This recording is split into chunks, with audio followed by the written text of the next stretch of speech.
مکه مکرمه کې چې کله نبی علیہ السلام د کافرانو د تکلیفونو نه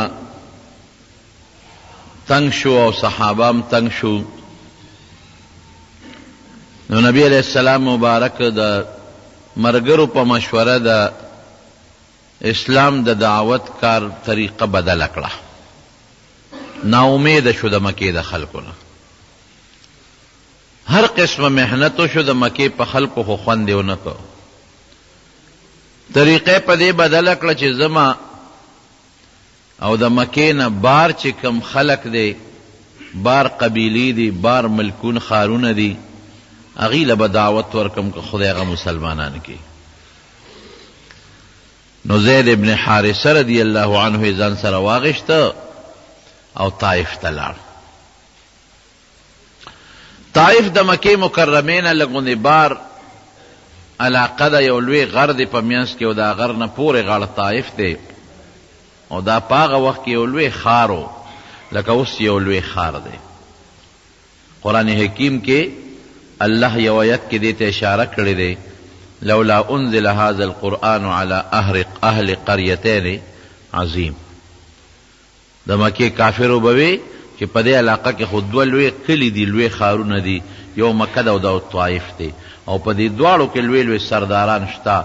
نو یا به د طائف یو لوی سردار ته الله پیغمبري ورکړې وه، یا به د مکې سردار له ورکړې وه. نو قرآن شریف کې ورته لویه قریه ویلې شوې ده، لوی کلی، لوی ښار. او د مکې په نسبت طائف په هغه وخت کې بیا آباد و، ځکه مکه مکرمه خو دشت، بیابان او شګې کاڼي غرونه دي، کرونده پکې نه کېږي، فصل پکې نه زرغونېږي. او طائف کې هغه زمانه کې ښې میوې وې، باغونه و پکې، د انګورو باغونه و پکې، او دارنګې پکې هغه زمانه کې سبزیانې به کېدلې، او کم فصل چې عام خلک په ځمکو کې کري نو ښه فصلونه پکې کېدل، او اعلی قیمتي آب و هوا هم ښه مزیداره وه. موسم به پکې یخم و مکه خو ګرمه ده، هغې کې ګرمیم راځي په بعضې وختونو کې، او په بعضې وختونو کې پکې داسې یخني چې زمونږ د علاقې نه پکې یخني زیات دی. موسم اوبې اعلی دي مکه مکرمه کې، خو بغیر د زمزم نه نورې اوبه نشته، هغې کې باقاعده ښه اعلی چینی دي، اعلی اوبه دي پکې. او د هغې زمانې چې کوم لوی عرب به و، مالدار به و، نو مکه کې به یې خامخا ځان له منډی جوړه کړې وه.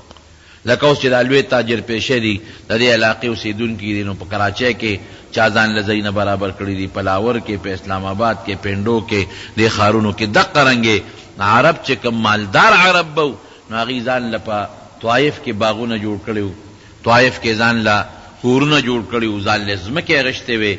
نو طائف په هغه زمانه کې د تمدن او د تجارت او دارنګې د زراعت یو لوی ښار و، درې غټ غټ سردارانو د طائف. نو نبی علیہ السلام طریقه بدله کړه چې د مکې خلق خو بس مایوس شمته، زه ورته خیر ورکوم، د اسلام ته راغواړم، او دا ظالمان د هغې په مقابله کې ما سره دشمني کوي. نو زید ابن حارثه رضی الله عنه ځان سره واغېست او طائف ته لاړ. درې غټ سردارانو درې واړو له دعوت ته اسلام ورکړ، لیکن اتفاق ته ګوره د حضور پاک خدا خیال و چې که خدای دا مسلمانان کړل، دا کلی نه سیغه، د هغې سر به بیا د مکې په کافرو پرېوځي، وي به چې هغه سرداران او هغه خلک مسلمانان شو، راځه موږ به مسلمانان شو. لیکن هغې د نبي علیہ السلام دعوت قبول نه کو، اسلام یې رانوړو. او بلکې د اسلام قبلول خو څه کې د حضور پاک شان کې ګستاخی شروع کړلې. او یو سردار ورته وایي چې بل څوک خدای نه مونتل، نو تیو مونتل یو پیغمبري دله درکړه، دا یو پیغور غوندې وله ورکړه، بل څوک نو، بل څوک چا بل ته خدای ته په دې ټوله دنیا کې بل څوک نه خوښېدل، نو ته ورته خوښ شوې. بل سردار ورته څه وایي، وی ښه مکه کې خو غټ غټ سردارانو، زمونږ کلي کې خو لوی لوی مالداران خلک شته، نو تا یتیم ته پیغمبري میلاو شو، دا غټ سرداران پاتې شو، موږ به ستا تابع کېږو. بل ورته څه وایي، وی زه خو دې نه پیغمبري نه منم، او ځکه ته په حق یې، نو چې څه عذاب دې خوښوي نو ووایه خدای ته دې. دا پیغورونه یې وله ورکړه. لیکن خدای پاک نبی کریم صلی الله علیه وسلم لا عجیبه شان ورکړی. ګوره چا کې چې زمونږ دا پښتانه خلک هم کوم لوښي کې چې څومره شی زیږي پکې ورچي، یو بوجۍ ده او په هغې کې 1 من غنم زیږي نو 2 منه پکې نشي ځایولی، که 1.5 من هم پکې اچوې بوجۍ به شلېږي. کم لوښي دی او په هغې کې 1 کیلو پی راځي نو ته پکې د کیلو نه زیات اچولی نه شي، که زیات ترې واچول تویږي به ترې فایده نه ورکوي، لوښي به خلک ککړ کې. دا یو مثال مې دله درکړ. دقه رنګې پیغمبریم ده. پیغمبري یو ډېر لوی طاقت دی، یو ډېر لوی شان دی. پیغمبري یو د الله یو ډېر لوی نعمت دی. نو دا لوی نعمت لوی لوښي غواړي. د نبی کریم صلی الله علیه وسلم غوندې شخصیت هغه برداشت کولی شي، هر سړی نشي برداشت کولی. د نورو خلکو لوښي واړي نه ورکړې ده. خدای ولا لوی اخلاق ورکړي دي، الله ولا لوی کمالات ورکړي دي. د دې وجه نه خو پیغمبري خدای ورکړه. الله یعلم حیث یجعل رسالته. قرآن کې الله فرمایي هغه ځای زه ښه پیژنم چې کوم ځای له پیغمبري ورکوم. ما ته پته ده چې دا د پیغمبرۍ قابل وجود دی او دا د پیغمبرۍ قابل وجود نه دی. نو دې ملنډې شروع کړې، ټوکې شروع کړې، او دا خو لا وړه خبره وه دا پیغورونه. خپلو غلامانو ته او بچو ته یې ورپسې شی شابسې، او چې دا 2 کسه مو د خپل کلي نه څومره زر اوویستل نو دا به کمال وکړي. نو هغې ورپسې شو، چغې ورپسې شروع کړې. نو خاورې به یې راغېښتې او د نبي علیه السلام باندې به یې ورچولې. نو کاڼي راغېښتل او په هغې په پیغمبر علیه السلام او په زید ابن حارثه غراز وزارونه شروع کړل. زید ابن حارثه وایي چې ما به د کاڼو د نبي علیه السلام بچ کو، وی سر مې ټول زخمي زخمي شو، وینې ته بهېدلې، او د حضور پاک دا پنډۍ په یو کاڼي باندې ولګېدله، نو دا وینې ته لاندې روانې شوې، وجود یې زخمي شو، خولې ته بیګې ګرمي ده. دومره تکلیف کې دی نبی کریم صلی الله علیه وسلم چې وی ما ته دا پته نه لګي چې روان د کم طرف نه مو زم کم خوا. داسې یو لوی تکلیف په نبی علیہ السلام مبارک باندې راغی. حضرت عائشہ صدیقہ رضی اللہ تعالی عنہ دې تپوس کوي، وی دا الله رسوله د احد نه پس داسې یو ورځ په تا سخته تېره شوې ده چې ته یې ما ته ووایې؟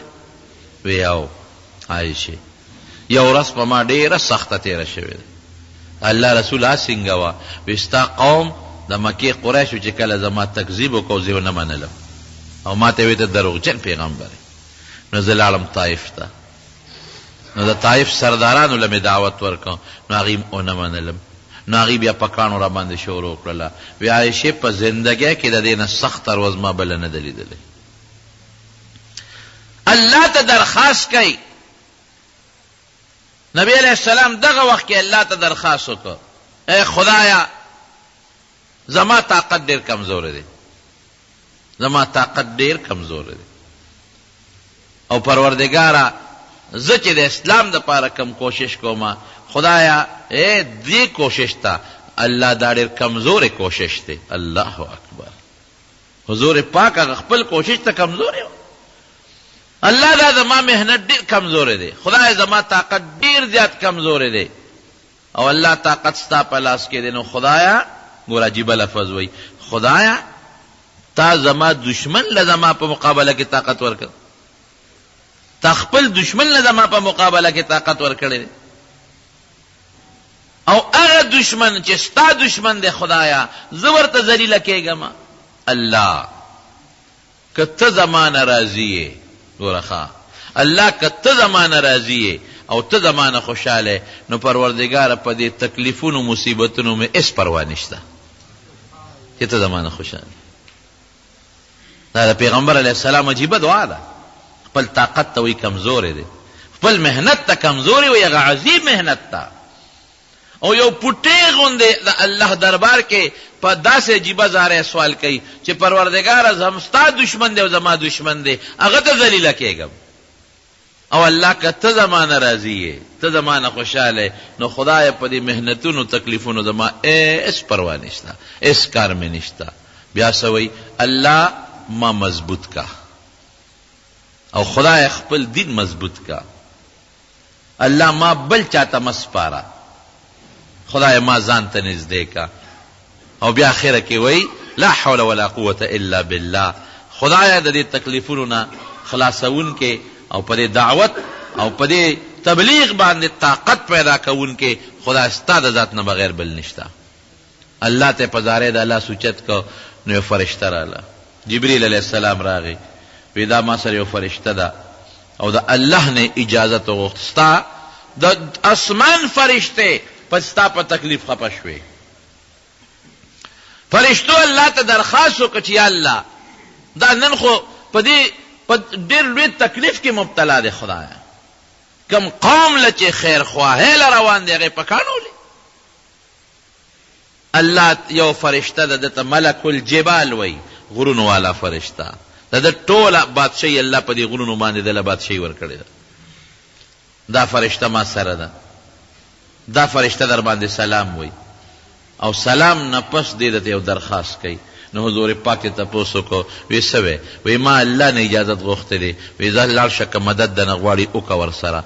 نو زما لاس کې غرونه دي، که دې خوښه وي د طایف دا غټ غرونه به اوسوچت کم او د طایف د دې خلکو په سرونو د پاسه به کېدم، په سرونو که داسې زه وې یا بل څوک وي، موږ به څه وی بیا؟ موږ به وایو چې پرون نه راتلې، یو ګنټه مخکې دا کار کړی وي ښه به نه وه، دوه نه چې لس پکې د پاسه چې تباه او برباد شي. لیکن نبی کریم صلی الله علیه وسلم بیا په سترګو مبارکو کې اوښکې رالی، وی نه داسې مه کوه، او الله ته بیا زارې سره لاس اوچت که اللهم اهد قومي انهم لا یعلمون. خدای دا نه پوهېږي، زه خو پوهېږم که نه، خدای زما دې قوم ته هدایت وکړي، دا نه پوهېږي. او بیا څه وایي؟ وی که دا په هدایت نشي، فرشتې ته وی وی الله به د دې په اولاد کې هغه خلک پیدا کړي چې ما والا دین به قبول کړي. هیڅ فکر نشته دی. اللهم اهد قومي، خدایا زما دې قوم ته هدایت وکړه، انهم لا یعلمون، نه پوهېږي، نه پوهې دي، سره د عقل نه پوهې دي، دین ته توجه نه کوي، سوچ نه کوي. پیسه ته نه غواړم، بادشاهي ته نه غواړم، د دوی د فایدې خبره کوم ورته، کانو بوټو ته سجدې کوي، نه پوهې دي، عقل نه کار نه لي. کم پوهه چې خدای ورکړی دی، کم عقل ورکړی دی، نو هغې عقل نه کار نه اخلي. وی را روان یو، یو باغ باندې رالو، په مکه کې دوه غټ سرداران دي، د یو سردار نوم دی، او نبی علیہ السلام ولې طائف ته لاړ؟ دا تاسو ته تیره جمعه ما ویلو چې د پیغمبر علیہ السلام د غم کالو، ابو طالب وفات شو، غټ ډاټ خو هغه و، او حضرت خدیجه رضی الله تعالی عنها وفات شوه، د پیغمبر علیہ السلام لوی ډاډګیره نه وه. نو دلته کې د پیغمبر علیہ السلام د کور دا دواړه طاقتونه لاړل ترېنه. نو حضور پاک دا سوچ وکړه چې زه راشه طایف ته ولاړ شو. تقریبا د شوال میاشت وه، د رکوټ اختر میاشت چې ورته وایي، او 10 هجري وه، دا 10 نبوت و د پیغمبر 10 کال. نو چې واپس راتلل، نو د مکې دوه غټ کافران دي، د یو نوم عتبه دی او د یو شیبه دی، د هغې یو باغ و باغ،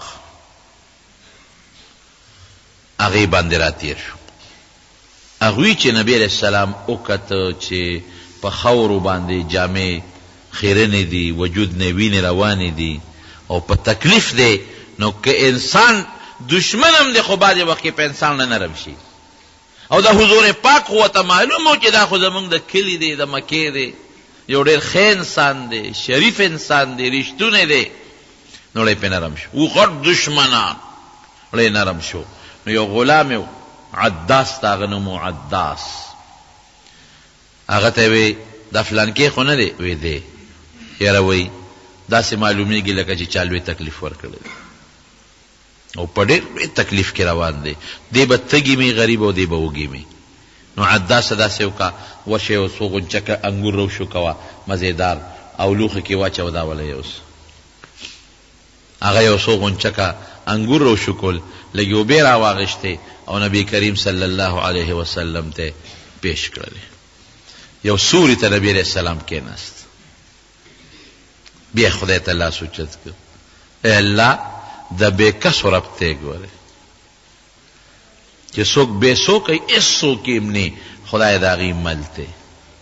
واقعي ګورې دا رښتیا خبره.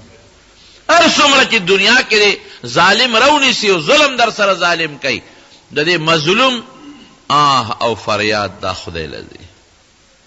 زه کله کله هم شکر دی خدایه چې ته یې، چې انسان تنگ شي نو چاته خو به فریاد کوي که نه، بې د فریاد خو بل ځای نشته. ښځې ته فریاد کوي نو ښځه دې مدد نشي کولی، بچي ته فریاد کوي بچی دې مدد کولی نشي.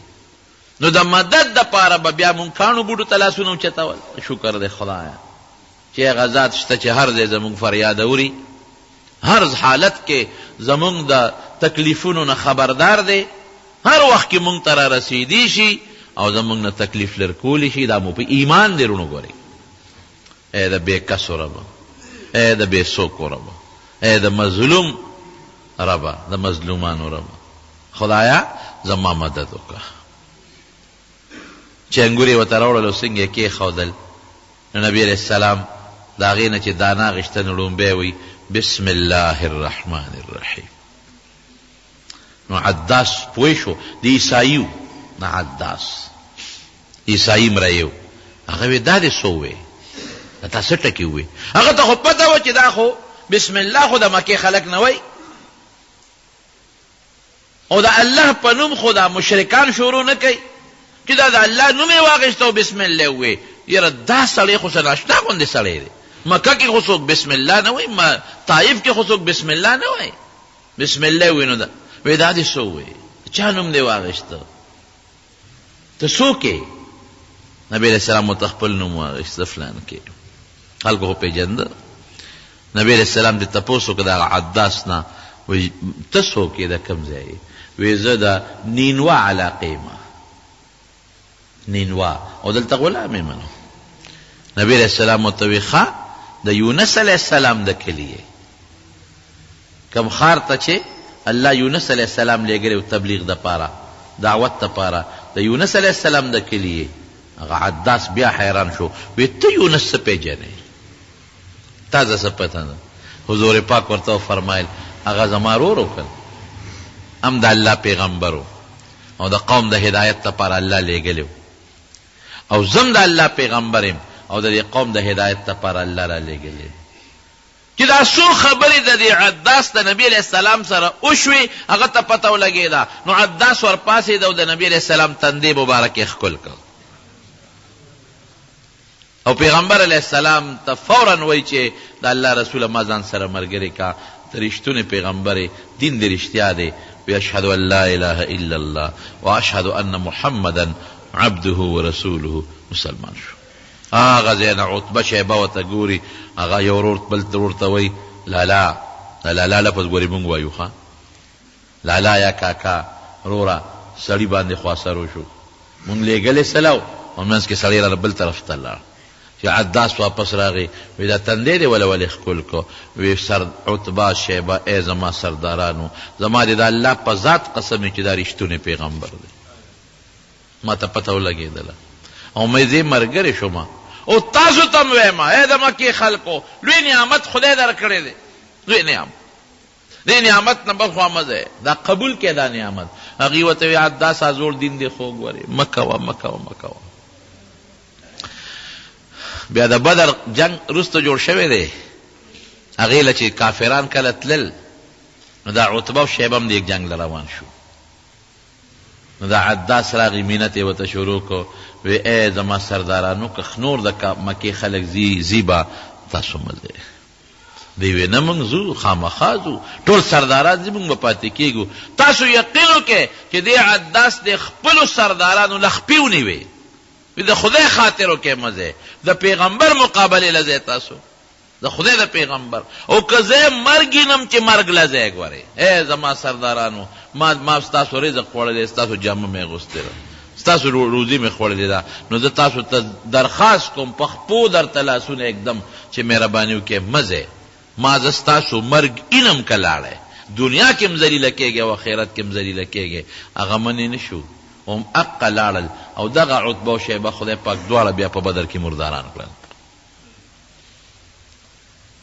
نو چې هغه ځای نه هغه انګورو نه دانه دوی واغېستل، نو نبي علیه السلام نیغ ورغې دغه عتبه او شیبه نه ورته کېناستل او د اسلام دعوت یې ورکړ. که خدای نبي علیه السلام په دې پوه شو چې ما له انګور راولېږل نو زه راشه دعوت د اسلام به ورکړم، لیکن هغې ظالمانو م رټ جواب ورکړ، د پیغمبر علیه السلام هغه دعوت یې قبول کړ.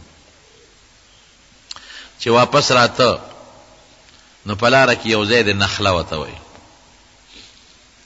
دا ګوره د شپې م را روان دی او د ورځې م ښه دا نه چې شپې به چېرته چا سره دمه کوي په دې دشتو بیابان ځنګلونو کې شپه م تېرېږي او ورځ م تېرېږي نو یو ځای د نخله ورته وایي په هغه ځای کې نبي علیه السلام مونځ کو د سار مونځ یې کو نو قرآن شریف تلاوت یې پکې کو نو پیریان خدای راوستل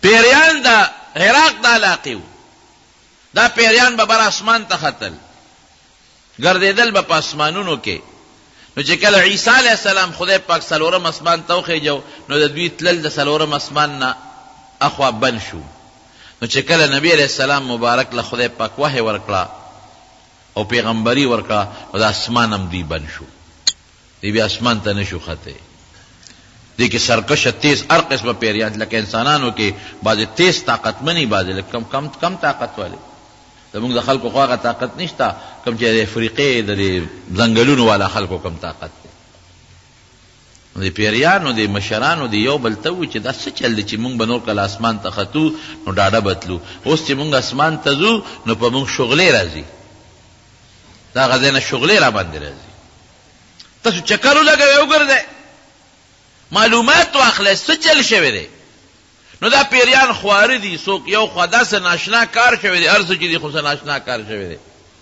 او هغه زمانه کې چې انسانان څنګه کم وو دارنګې پیریان هم کم دا غرور و نسل زیاتېږي چکر ولګوئ اضربوا مشارق الارض ومغاربها او تاسو نظر وکړئ چې دا څه مسله پیښه ده نو یو ډله دې مکې ته ګرځېده راګرځې معلومات کوي چې معلومات کوي نو نبی علیه السلام د سار مانځه کې قرآن شریف لولي دې پیریانو واورېده ملګرو ته ویله که راشئ دا چې مونږ څه واورېدل که نه دا ټول د دې شکار دی دا خبرې دي بس رالل نبی علیه السلام نه قرآن واورېده او پیغمبر علیه السلام نه بیا څه تپوسونه وکړل او نبی علیه السلام ورته وی او زه د خدای پیغمبر یم او دا کتاب یې راکړی د هدایت دپاره بس هغه پیریان خدای مسلمانان کړل او بیا چې خپل وطن ته واپس لاړل نو خپل وطن کې خپل قوم له دعوت شروع کو قرآن حکیم کې رب العالمین دا غي بیان کوي دا پیریانو متعلق و اذ صرفنا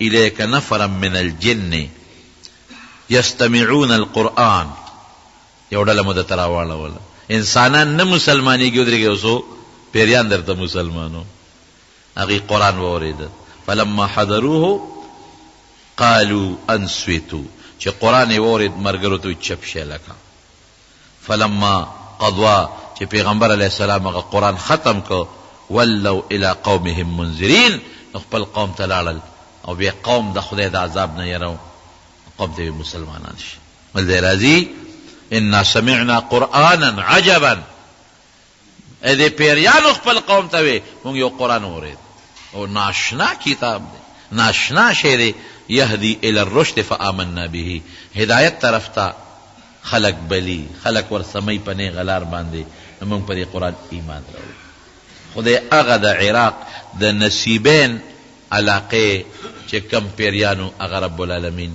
مسلمانان کړل پیریان لګیا شو هغې خپل دعوت شروع کړو د اسلام دعوت هلته روان شو او دلته نبی کریم صلی الله علیه وسلم هم د اسلام دعوت شروع کړو چې هغې مسلمانان شو نبی علیه السلام لږ غوندې مخکې راغی زید ابن حارثه ورته وایي د الله رسوله د خپل وطن د رواج نه نه خبر وی زیده څه رواج وی چې زمونږ د وطن نه یو سړی لړ شي او هجرت وکړي نو بیا خو هغه وطن ته چې راځي خلک یې نه پرېږدي نو وی بیا نو وی تا ته پته وي او ما ته پته ده نو وی چې ته د چا په امان کې به اوس ور داخلېږي اوس به د چا په امان کې یو ملک او یو مشر یو خان د هغه په امان کې به داخلېږو نو په لاره ولې یو کافر مخې له ورغی مطعم ابن عدي د هغه هم پرې رحم راغی نو نبی علیہ السلام ورته دا ټوله قصه وکړه د ایمان دعوت یې ورکړه هغه خو ایمان قبول نه کړه خو ویې راځئ زما په امان کې داخل شي هلته مخکې شو نبی علیہ السلام زید ابن حارثه ورپسې شو نو په مکه کې په بیت الله خوا کې هغه اعلان وکړه د نبی علیہ السلام نوم یې واغشت وی دین د دو زما اگر چې جدا دي لیکن دله ما امن ورکړه دا ښه سړی دی رښتونی دی زمونږ د کونډو رونډو یتیمانانو خدمتونه یې کړي دي نو دا زما په امن کې دی که دته چا څه نقصان ورسو لکه چې ما ته نقصان رسولی یو موقع کې چې د بدر قیدیان کله گرفتار شو. د دې جبیر مطعم ابن عدی زوی جبیر نومو، جبیر ابن مطعم، هغه په خپل د دې حدیث راوی دی او بخاری شریف کې دا حدیث دی. نو نبی علیہ السلام او فرمایل یاره وی که مطعم ابن عدی جم دی وی کنه او نن ایمان د دې او یو کافرانو مطالبه کړې وي نو ما به اخذ د خیراتی پریخي، ځکه دا یو احسان زما په غاړه پروت دی. افسوس چې هغه نشته. راغی نبی کریم صلی الله علیه وسلم مکې ته، نو کافرانو خپله طریقه بدله کړه. هغې هم پوه شو چې دې خو زمونږ په مقابله کې بهر خلکو له دعوت ورکوي او نور خلک مسلمانوي. ناغي ګوره چې څنګه نبی علیہ السلام لګیا دی محنت کوي، دارنګې هغې هم محنت کوي. ناغي خپل یو میټینګ کو، خپل خلک یې کېنولو او دا فیصله یې وکړه چې لکه د بهر نه څومره میلمانه راځي نو تاسو به دا لاره به ته ساتئ، دا به ته ساتئ، دا به ته ساتئ. هغه میلمانه به پې یوې ده که بیت الله ته به خلک راتلل عمرې طوافونو له حج له، هغه لارې به څارئ او دغه میلمانه به په یوې چې د ده خبرې وونري. کله د خبرې واورېدې نو هسې نه مسلمانان شي او د بار خلک راته مسلمانان شو نو موږ ته مشکله شي. نو د یمن یو قبیله د دوس وته وایي، د هغې یو سړی راغی طفیل ابن عمر، طفیل نومو، چې دې څنګه راغی مکې مکرمې ته نو د مکې د مشرکانو کافرانو ورته وایي چې مونږ کې یو هلک دی او ډېر زبردست جادوګر دی او د هغه خبرې ګورې واونرې، او که هغه درته دوه درې ټکي خبرې وکړې نو داسې جادو به در باندې وکړي چې په کور کې دننه د پلار او زوی او د خاندان په منځ کې دشمنی جوړوي. وی نه به کېنم ورسره، وی نه کېناستلو خبره نه داسې نه هوا ده د اواز راوړي درته یو وخته در دننه نه کېږي. هغه طفیل وایي چې ما مالوچ راواغېستل، یو غوږ کې مې ومنډل او بل کې مې ومنډل، چې هسې نه چې د په لاره ځمه او د ده خبرې هوا زما غوږ ته دا داخلې نه کېږي.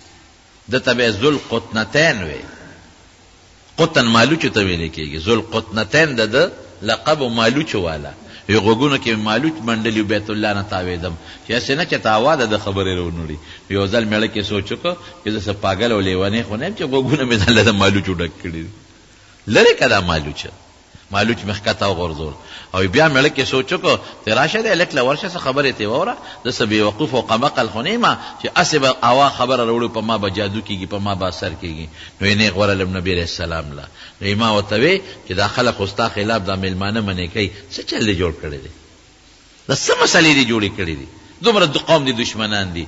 وی حضور پاک مبارک مسکی شو، ما ته وی چې د کم څیز د وجې دي ماته جادوګر وی، ته واوره لږ که نه وایا. وی قرآن شریف یې راته واورو. وی قسم دی چې قرآن مې واورېده، خو دې نه دوی ما منې کوي، دا خو د انسان خبرې نه دي، دا خو د بل چا خبرې دي. هغه طفیل خدای په هغه ټکه مسلمان،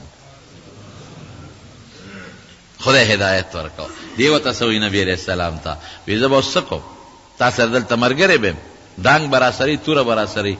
وی نه ما ته لا خدای پاک د ډانګ چلولو تورې چلولو حکم نه دی کړی، زه ته خپل وطن ته ځه او هلته خلکو ته د اسلام دعوت ورکوه. وی هلته به خلکو ته یو نښه خو راله راکړه که یو دلیل خو راکړه چې خلک مې ومني چې زه ستا طرف نه استاد یم. نو نبي علیه السلام د الله نه سوال وکړه، اللهم اجعل له آیة، خدای دلې یو نښه ورکړه. نو چې دا دعا یې وکړله نو تندي نه رڼا شروع شوه، لکه د بیټرۍ په شان رڼۍ د تندي نه شروع شوه.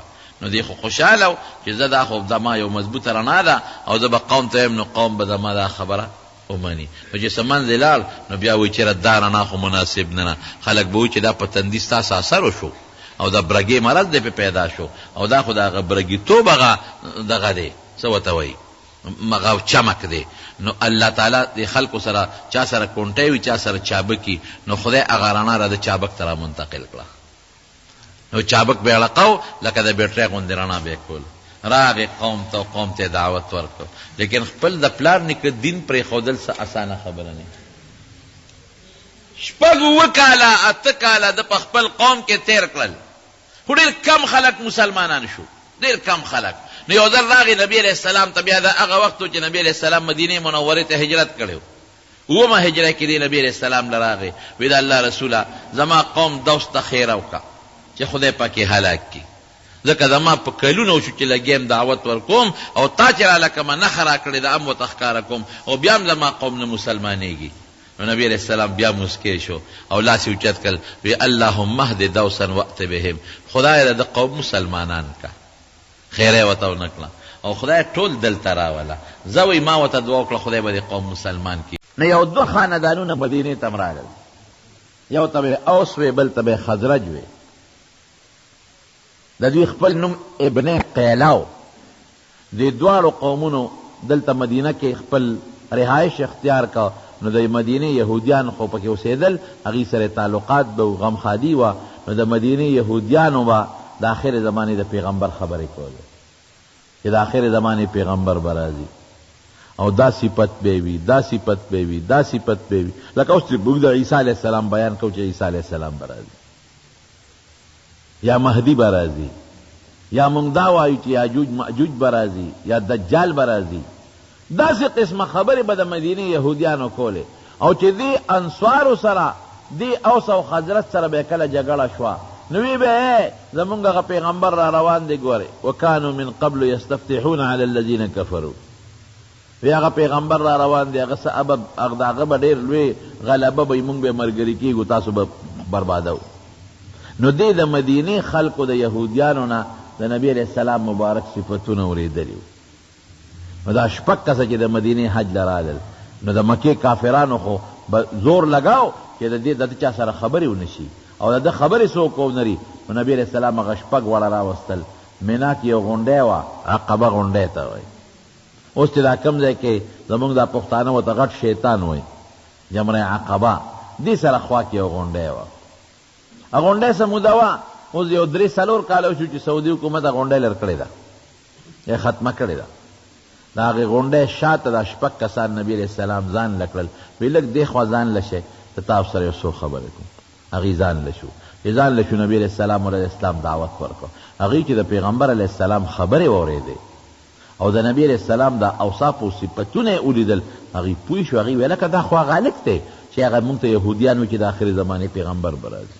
ځکه چې هغوی کوم صفتونه وایي په ده کې دا رشته موجود دی چې هغوی څه وایي چې د دې پیغمبر کم دعوت به هغه خو د ده مونږ واورېده. هغه شپږ واړه خدای پاک مسلمانان کړل. شپږ څوک؟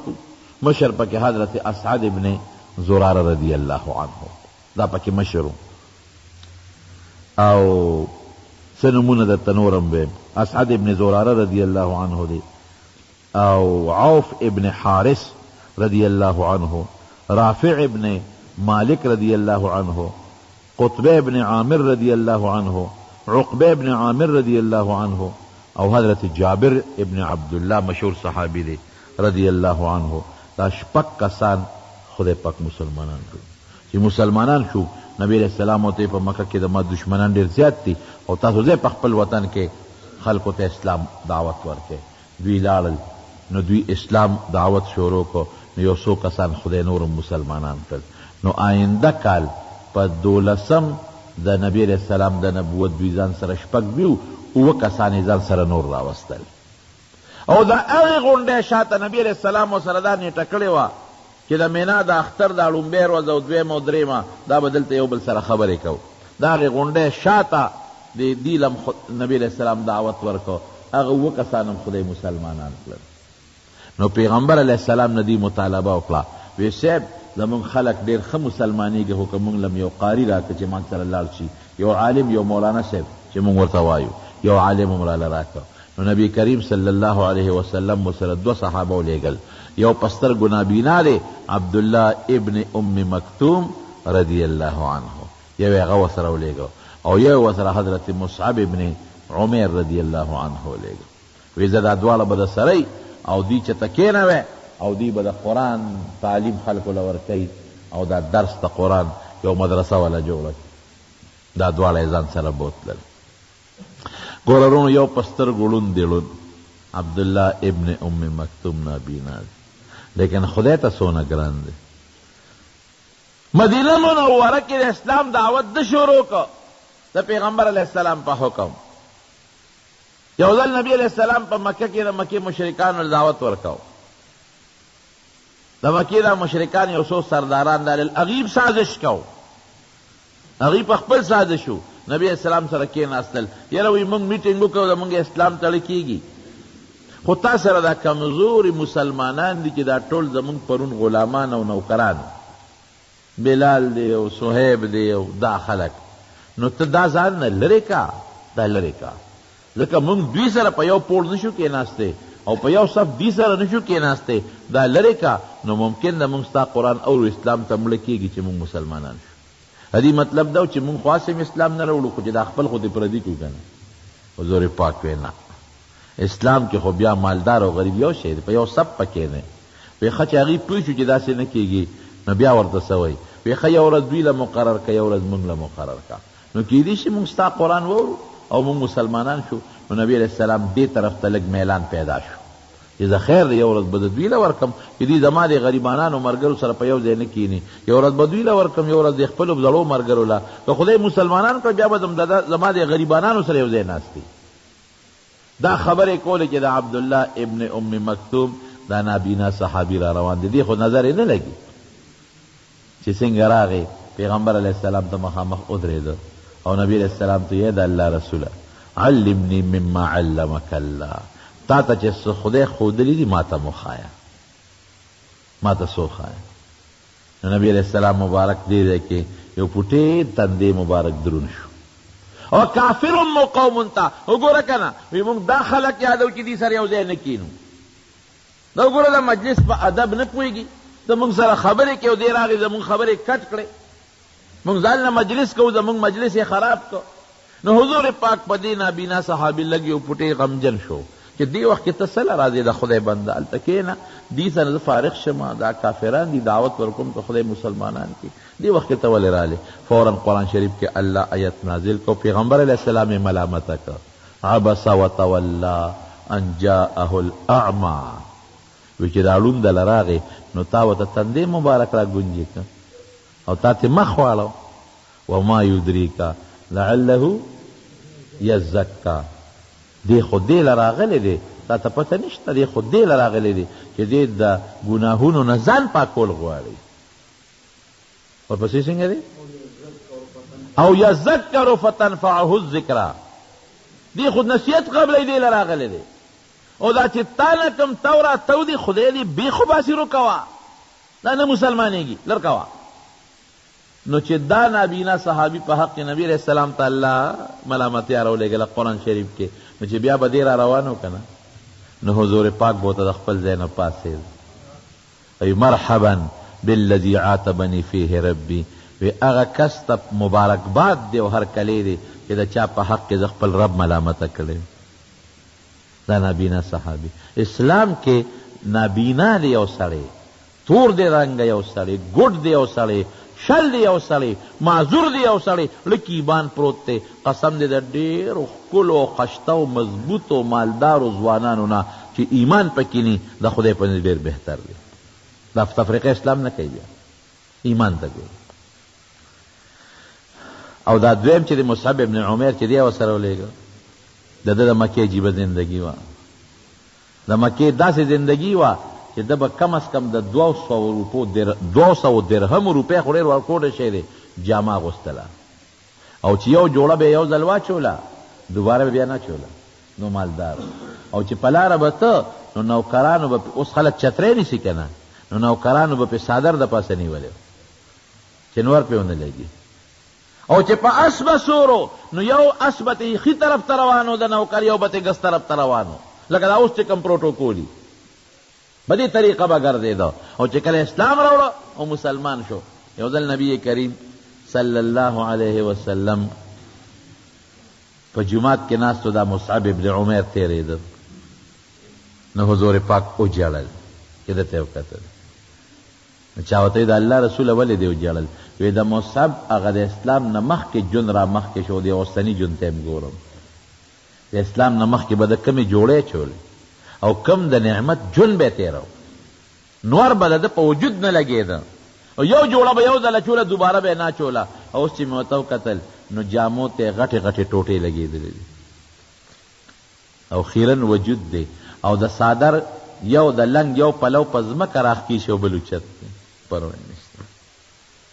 دا مصعب ابن عمیر دی ورسره ولېږه. او زما وروڼو دا مصعب ابن عمیر چې بیا کوم دی دی رښتیا په احد کې شهید شوی دی. په احد کې په عجیبه انداز دی شهید شو. د سره جنډه وه د مسلمانانو، یو کافر راغی دا یو لاس یې د جنډې ولی لاس یې ته وو، د فورا دا بل لاس ور واچو، هغه جنډه یې د بل لاس کې ونیوله. نو هغه کافر راغی ابن قمیه، دا دویم لاس یې ته وو. نو د فورا دې سینې سره دا خپله جنډه نیغه کړه چې دا پیغمبر مبارک جنډه ده چې په ځمکه ونه لګي. نو هغه نیزه راواغېسته او په دې سینې وو او شهید یې کړ. نو رده ظاهري شکل د پیغمبر علیه السلام مبارک سره لګېده. نو شیطان چغه کړې د نبي علیه السلام نوم یې واغېسته وی هغه مړ شو. نو صحابو دې سره هم لږې حوصلې ښویدلې وې. اوس هم د احد په میدان کې چې دا کم خلک حج یا عمرې له لاړ شي، نو په میدان کې چې کم قبرونه دي او خلک هغې ته سلام ته ودرېږي، نو په هغې قبرونو کې یو قبر د حضرت حمزه رضی الله عنه دی، دویم د عبدالله ابن جحش رضی الله عنه دی، دریم د ده دی مصعب ابن عمیر رضی الله عنه. او چې کله وفات شو نو کفن یې نو د غریبه، یا خو به د کفر په زمانه کې جاهلیت کې د 200 درهمو جوړه سار او ماښام بدلوله او چوله به، او بیا کفن نو یو صادر ولا پیدا شو. نو چې پیدا شو نو هغه صادر چې به ولا پخپو اچو نو سر به ښکاره کېده، او چې په سر به اچو نو خپې به ښکاره کېدې. نو صحابو د حضور پاک نه تپوس وکړه د الله رسوله څه ورسره وکړو؟ وی دا سر باندې ولا صادر واچوې او پخپو ولا دا بروزه سرګړې واچوې. نو په دې حالت کې دفن شو. صحابو چې کومې قربانۍ کړې دي اسلام او ایمان دپاره، دا اسلام د دغه صحابو په خوارو ګورې مونږ ته را رسېدلی دی. نقشه وګورئ، ځان خبر کړئ نو پته به درته ولګي. تاریخ لږ وګورئ، نقشه وګورئ د حضور پاک مبارک. دا خلق د نبی علیہ السلام نه تاو دی، دې خلقو قربانۍ ورکړي دي. نو دا 2 صحابه کرام ورسره مدینې منورې ته ولېږل. وی دی په مدینه منوره کې د اسلام دعوت شروع کړ. نو د دې اسعد ابن زراره رضی الله عنه په کور کې دیره شو چې هلته د اسلام کار شروع شو. صاحب د مدینې خلقو پراپیګنډه جوړه کړه، هلکه د مکې نه څوک راغلي دي، نوی دین خورئ. اوس به څه کېږي؟ میټنګ وشو، خلق را جمع شو. د مدینې چې څومره سرمایهدارو په هغه زمانه کې او مالدار خلک او غریبانانو ټول د سیل مې را جمع شو. هلکه 2 کسه راغلي د مکې نه او نوی دین خورئ. کوم ځای دیره دي؟ د اسد ابن زراره په کور کې دیره دي. هلکه دا شړل غواړي. اسید ابن حضیر دی پاسې دی نوجوانو مړوي تاسو میټینګونه څه لکوئ، خو که ستاسو اتفاق ما سره نو زه یو کار کولی شم. وی څه به وکړې؟ وی زه به ورشم اسد ابن زراره ته به ویم زراره ته چې دا سړي وشړه د مکې والا، او که یې نه شړل نو بس بیا به د سره پوه شو، د خلاف به لشکر وباسو. قوم ټول وی ډېره ښه ده ورځه پې. اسید ابن حضیر ورغی، اسد ابن زراره ته دروازه وواله، دی ملګری و دوست دی ولا راووته. ورته وایي چې ملګري مونږ خبر شوي یو چې تا د مکې نه سره خلک راوستی دی او نوي دین خورول غواړئ، او ټول د مدینې خلک ستا خلاف بلوه دی، او زما دوست دی د لرالم دا سړي دا لرې که دا کم خلک چې دی راوستی دی، او که دا نه لر کې ګورې قوم دی مخامخ مقابلې ته ولاړ دی، زما دوست دی ګورې زه مدد نه کوم، د قوم مدد به کوم. پې مې کړئ. حضرت اسعد ابن زراره رضی الله عنه ورته وایي داسې کار دی ملګري چې د خلقو سنې سنایبات په اورېدو په خبرو پسې ولې ځې؟ راځه چې د وردن نه کوم د هغې خبرې په خپله واوره. نو که د خبرې د هغوی خوښې نه شوې نو تیله مټه ونیسه زما رورې ویې شړه ځه. نو که خبرې دې خوښې شوې نو بې ګناه خلک را باندې ولې شړه؟ هغه ویره دا خو ډېره هوښیاره خبره ورسره دننه شو. کور ته چې دننه شو هغه نابینا صحابي ته وي عبدالله ابن ام مکتوم ته وایي ته دلې غوندې خبرې واوروه. هغه ورته د قرآن شریف تلاوت شروع کړ. اسید ابن حضیر رضی الله عنه ته څه وارول؟ وی دا زمونږ کتاب دی د هدایت کنه، زمونږ په پیغمبر خدای نازل کړی دی کنه. وی ستاسو د دین څه نوم دی؟ وی اسلام. وی دې نه ښه شته خبرې خو بله نشته دی. وی ستاسو په دې دین کې به زه څنګه داخل شم؟ وی خو یو 2 ټکي به ووایه داخل به شې کنه. اسید ابن حضیر کلمه شهادت وی خدای مسلمان. لاړ قوم له قوم خو په تمه دی چې ودرېد یا لکه ویه خو ډېر ښه خلک و یار، او هغوی چې کوم پیغمبر یادي دا خو مغه دی چې د مدینې یهود مونږ ته یادوي، او زه خو یې ملګری شوم. خدایا ته لېږل یم سله وې او ته د هغې خپله ښکار شوې، دا څه دې وکړل؟ نوجوان وې پوه نه شوې که نه، هلک وې دوکې کړې.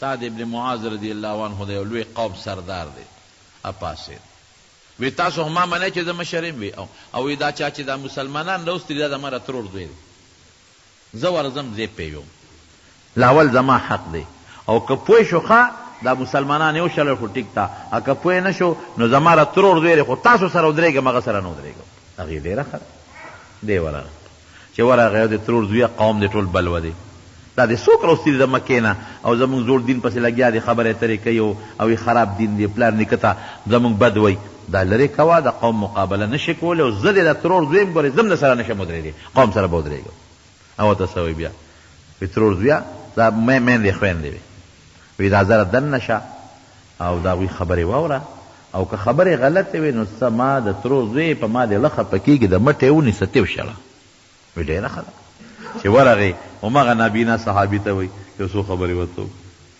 قرآن کې خو اثرات شته که نه هغه ورته د قرآن شریف تلاوت شروع کړو چې تلاوت یې شروع کړو نو سعد ابن معاذ هغه مشر سپین ږیری پوه شو وایي دا څه شی دی ناشنا خبرې واورېدې داسې خبرې خو ما په زندګۍ کې نه دي اورېدلې ډېرې ښکلې خبرې خو نشته نه ما ته خپل خبرې وکړې دغه خبرې دي که نه وایي دا خو ډېرې ښې دي ستاسو دین څه دی زموږ اسلام دین دی که نه زموږ د پیغمبر دا نوم دی که نه نو د یهودو نه خو دي د آخرې زمانې د پیغمبر صفتونه هر څه اورېدل وایي ښه وایي دین کې به څنګه داخلېږو تاسو سره څنګه به ملګری کېږم هغه کلمې شهادت یې ورته تېره کړه هغه هم خدای مسلمان چې مسلمان شو لاړ قوم اوس ناست دی لوی میټینګ دی چې دې څنګه ورغې اوس قوم ته وایي قومه یو خبره ته کوم زه څنګه سړی وایي ته زموږ مشر یې وایي نه زه روغ یم که لیونی نه نه ستا هومره هوښیار زموږ مشر یم ته مشر لیونی وي څه وایي که زه یو خبره وکړم زما ملګرتیا به وکړې خبره پې کله کوي د هغې خو دا مطلب و چې دی وایي چې راځئ چې پې ورځو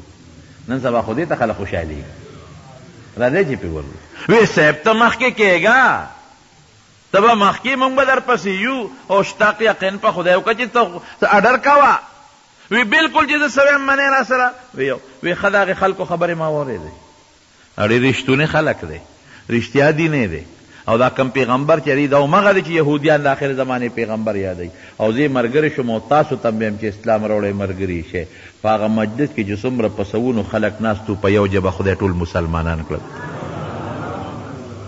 دغې مدرسې برکت پوټېری مدرسه زه کله کله یم خلک وایي مدرسو څه کړي دي د مدرسو څه کردار دی مې ستا د ایمان دا د مدرسې برکت دی دی که نه دی ستا د عمل د مدرسې برکت دی ستا د اخلاق نبوي د مدرسې برکت دی دا دین چې تاله راغلی دا د مدرسې برکت دی څه مدرسه وه نه لنګرو او نه باقاعده پکې اسټل دی او نه پکې کلاس رومونه دي دا پکې نشته یو رکوټې کور دی او استاد یې څوک دی هغه نابینا په سترګو ړوند صحابي او استاد دی او د قرآن شریف دعوت ورکوي د قرآن تعلیم ورکوي هغه خو ټول عربو صرف او نحوې ته ضرورت نو دې فنونو ته قرآن ښیي ورته په معنا پوهېدل د قرآن شریف اسان علم و اسان د هغې پوټینۍ مدرسې برکت ته ګوره مدینه کې خدای د هغه پوټینۍ مدرسې د برکت نه اسلام خور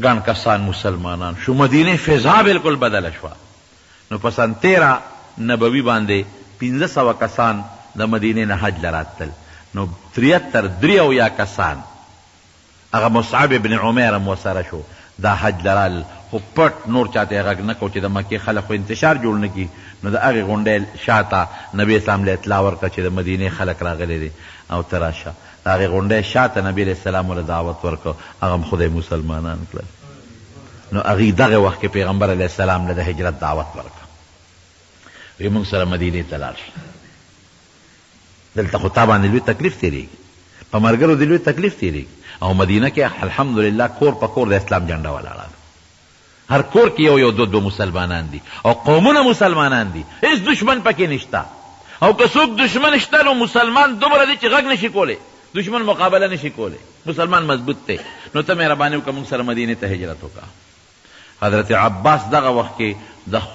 دله نه خو دې پوه خو د خولې لا اسلام یې نو قبول کړی د هغه خوروارو ای د مدینې خلکه وی تاسو دې موږ نه مدینې ته بوځئ وی ګورې دلته ټیک ته چې دی کمزورې دی خو قوم یې مضبوط دی څوک ته غږ نشي کولی او که تاسو دې مدینې ته بوته او دته چا تکلیف ورسو نو ګورې تپوس بیا ستاسو له 3 کسانو نه کوم ځان خبر کې هغې ورته وویل ته مهرباني وکړه دې موږ له راکړه خدای شته که د خپې ته څوک ازغیم را نږدې کړي دا مکه نه ده موږ یې مدینې ته بوځو د دې موږ له را نو نبي علیه السلام ورسره دغه وکړو خبره مضبوطه کړه وی ډېره ښه ده بیعت عقبه اوله او ثانیه او ثالثه نو پیغمبر علیه السلام وی زه به اول ملګري درولېږم زه به موقع ګورم د الله د حکم تابعداري به کوم او چې کله ماته الله حکم وکړه زه به در روانېږم نو دې نه پس نبي علیه السلام مبارک صحابه مدینې ته لېږل شروع کړل هو الذي ارسل رسوله بالهدى ودين الحق